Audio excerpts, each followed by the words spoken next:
लोहाराई के चुप चुप जो टमाटर महालक्ष्मी स्टूडियो खुशी से बजा लागे छे ठंडी जल्दी कर गे नते के करो पैर जैतै नजर गे लागे छे ठंडी जल्दी कर गे नते के करो पैर जैतै नजर गे अहे गई चल पुआरे के ढेरी के बगल में जे मन होइतै से करबा हे गई लोहाराई के चोट मारबा सुनने लोहाराई के चोट मारबा मिक्स बाय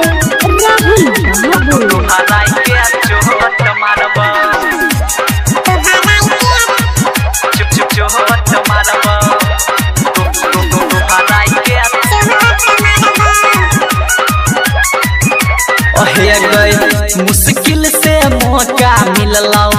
महारैले चौका मिललौ याय हमरा दे देगे छौरी कहाई मैया नोखा मिललौ ओहे गई मुश्किल से मौका मिललौ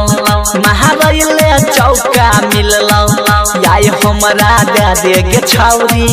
कहाई मैया नोखा मिललौ सही में छियौ दीवाना करे नहीं माना नहीं हम केकरो से डरबौ हे गई लोहाराई के चोट मारबौ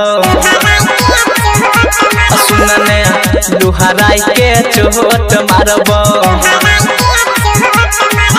मिक्स बाय राहुल बाबू लोहाराई के चोट मारबौ चुप चुप चुप चोट मारबौ लोहाराई के ओहे गई ढेर दिन से कैलियो पीछा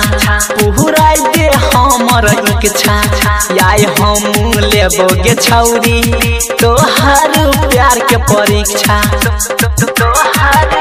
सुनने ढेर दिन से कैलियो पीछा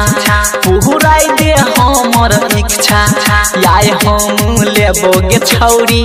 तोहार प्यार के परीक्षा देखी है राइटर चंचल पर मुझ दे हाथी पहिला बारे सुतारता हे गई लोहाराई के चोट मारबौ सुने लोहाराई के चोट मारबौ।